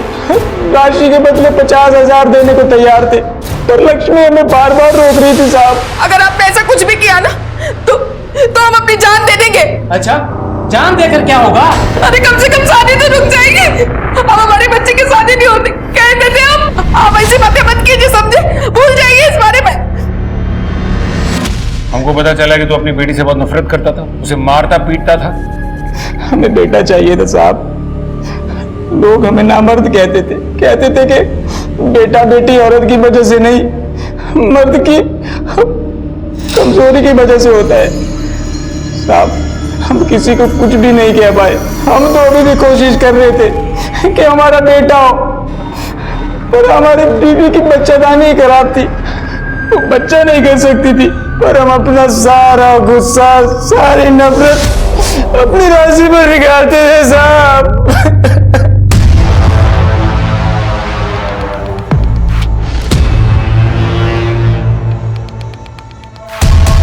सर, डीएनए रिपोर्ट आ गई है। वो दांत और नाखून राशि के ही थे। डीएनए से तो कंफर्म हो गया, लेकिन ये कैसे कंफर्म करेंगे कि राशि के साथ वाकई में कुछ हुआ था? विवेक, हम कुछ तो मिस कर रहे हैं। या तो इनमें से कोई जानबूझकर हमसे कुछ छुपा रहा है, या फिर सच में यहां पर किसी को कुछ भी नहीं पता। एक काम करते हैं विवेक, राशि की मौत की गुत्थी को सुलझाने की एक आखिरी कोशिश करते हैं। 30 अक्टूबर को इस शहर में, खास करके राशि के घर के आसपास क्या हुआ था वो सारा डेटा निकालो। शादी, मुंडन, गोद भराई, चोरी के मामले, सारी चीजें खंगालो और देखो कि यहाँ क्या क्या हुआ, और खास करके राशि के घर के आसपास कौन कौन देखा गया। Right sir. सर, राशि के मोबाइल से कुछ रिलेटेड मैसेज रिकवर किए गए हैं। हमको चुम्मा दोगी? बहुत अच्छी लगती हो तुम हमको। कभी मेरे साथ एक रात गुजारो। ये मैसेजेस पूरा के नंबर से आए? नहीं सर, राशि के चाचा गौतम के नंबर से। सर मुझे माफ कर दीजिए सर, राशि मुझे अच्छी लगती थी सर। हो सकता है कि राशि की माँ लक्ष्मी जो कह रही थी वो सच हो सकता है कि वाकई में राशि के साथ बहुत बुरा हुआ हो, और वो बुरा तूने किया हो। वो तूने राशि का रेप करके उसको मार डाला। मैंने उसको नहीं मारा सर, मैंने नहीं मारा सर उसको। तब तक इसकी ठुकाई करो जब तक सच अपने आप इसके मुंह से निकलने ना लगे। पुलिस ने गौतम से कड़ी पूछताछ की, लेकिन वो ये मानने को तैयार नहीं था कि उसने कुछ भी किया। पुलिस ने गौतम, सुधीर और पूरब की अच्छे से छानबीन भी की, लेकिन उनके हाथ कुछ नहीं लगा। राशि की मौत के 4 महीने बीत चुके थे, लेकिन कोई कामयाबी नहीं मिली थी पुलिस को। उन्हें लगा था कि राशि का केस पुलिस फाइल्स में कहीं खो कर रह जाएगा, लेकिन कुछ ऐसा हुआ जिसने छानबीन को एक नई दिशा दे दी। सर, 30 अक्टूबर के दिन भर का डेटा निकाला, बाकी सब कुछ तो नॉर्मल था, लेकिन उस दिन यहाँ सोलापुर में एक आदमी पकड़ा गया था। नाम है प्रभात। ये प्रभात 29 अक्टूबर को अपनी वाइफ का मर्डर करके उसके बॉडी के 8 टुकड़े करके अलग अलग जगह डंप कर रहा था। यहाँ सोलापुर से भी उसके बॉडी के 3 टुकड़े बरामद किए गए थे। फिर पुलिस ने उसे सोलापुर हाईवे के पास से गिरफ्तार किया। तो सर, प्रभात अपनी वाइफ के बॉडी के टुकड़े जहां डंप कर रहा था वो राशि के घर के पास ही है, और जिस वक्त वो डंप कर रहा था उसी वक्त राशि की मौत हुई। सिर्फ अपनी बीवी का खून किया था या किसी और का भी? मेरी बीवी को मारने में बहुत देर कर दी मैंने। इतना चकचक करती थी, दिन रात का लड़ाई झगड़ा, तंग आ गया था, इसलिए मार दिया। और किसी को क्यों मारूंगा साहब? जब तुम अपनी बीवी के शरीर के टुकड़ों को दफना रहे थे, उसी वक्त उसी एरिया में एक और लड़की की मौत हुई थी। ये कोई इत्तेफाक नहीं हो सकता। साहब, मैंने एक बच्ची की मौत के बारे में सुना था, और हाँ साहब, आप इसे इत्तेफाक समझो या कुछ और, लेकिन उस टाइम पर मैं वही था। लेकिन उस बच्ची को मारने में मेरा हाथ नहीं साहब। जब मैं एक टुकड़ा बच्ची के घर के पीछे वाले जंगल में दफनाने गया था, तो वहां पर एक गाड़ी देखी थी बच्ची के घर के पास में, व्हाइट कलर की एसयूवी कार थी। विवेक, ये व्हाइट एसयूवी के बारे में पता करो और देखो कि उस दिन उस एरिया में ऐसी कौन सी एसयूवी थी। Right sir.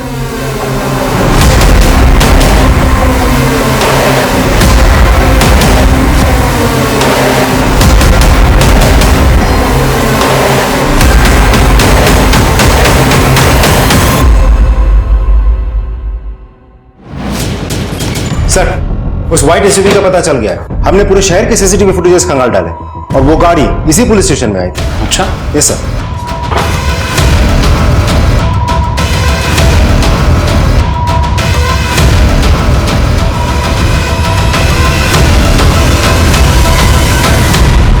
इसकी है सज्जन सिंह, पुणे में रहता है, उमेश भागवत का खास है। सर आपको मैं कुछ और भी दिखाना चाहता हूँ। ये देखिए सर, इस गाड़ी के यहाँ आने के 10 मिनट बाद ही पुरोहित बाहर निकलता है केसरी कलर की चेक शर्ट पहन के, और आधे घंटे बाद जब वापस लौट के आता है, ये देखिए तब तक उसकी शर्ट बदल चुकी होती है। पुरोहित,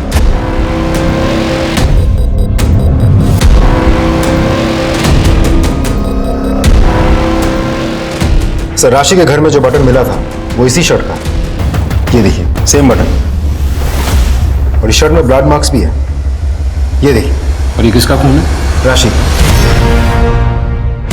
और राशि की लाश जिस कमरे से मिली वहां हमें यूरिन के ट्रेसेस भी मिले, और वो यूरिन के सैंपल्स तुम्हारे सैंपल से मैच करते हैं। तुम लोगों ने मिलकर किया ना ये? और उमेश ने कहा था ना करने के लिए? नहीं, उमेश भाई ने नहीं कहा था ये करने के लिए, लेकिन मना भी नहीं किया था। ये लड़की कहाँ बैठ रही है? निकल यहाँ से। इतनी सारी जगह है यहाँ पे, इस पूरी बेंच पे आप अकेले बैठेंगे? ज्यादा बोल मत और निकल यहाँ से। मैं तो यहीं बैठूंगी, आपको जाना है तो जाओ। लड़की, अरे उमेश भाई, इन लोगों की इतनी औकात जो बगल में आके बैठेंगे? आपका राज ना तभी तक है जब तक ये लोग डर के रह रहे हैं। तुझे बुरा लगा क्या? अरे आपका लिहाज नहीं होता ना तो अभी औकात दिलाते हैं इसकी, तो दिखा दो। तुम्हें किसने रोका? उमेश भाई के आदमियों ने मंच बनाने के लिए बवाल कर दिया था, तोड़फोड़ कर दी थी। वहीं से उस लड़की को हमने घर वापस जाते हुए देखा और पुरोहित को सब कुछ बताया। अरे तुम लोगों को बच्ची को जिंदा छोड़ना ही नहीं चाहिए था, तो कोई बात नहीं, टेंशन नहीं लो, मैं संभालेगा, ठीक है?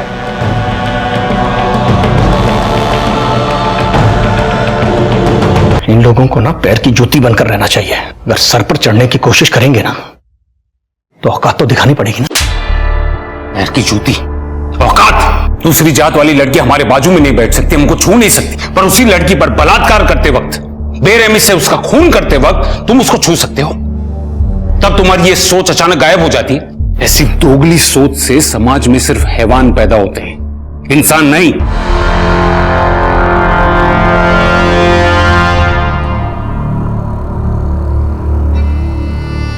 माना जाता है कि आज से 6 लाख साल पहले मानव का विकास शुरू हुआ था, इवोल्यूशन हुआ था। उससे पहले तक हम किसी भी आम जंगली जानवर की तरह थे। फिर धीरे धीरे हमें यह समझ आया कि अगर हमें अपने अस्तित्व को बचाना है तो समाज का निर्माण करना होगा, जहां ताकतवर कमजोरों की बाकी जानवरों से रक्षा करेंगे, सब आपस में एक दूसरे का ख्याल रखेंगे। सोचिए, हम जब जानवर के स्तर पर थे तो हमने इंसान बनने के लिए कितनी बड़ी बात सोची, और आज लाखों साल बाद हम में से कितने हैं जो इंसान होकर भी जानवर जैसी सोच रखते हैं।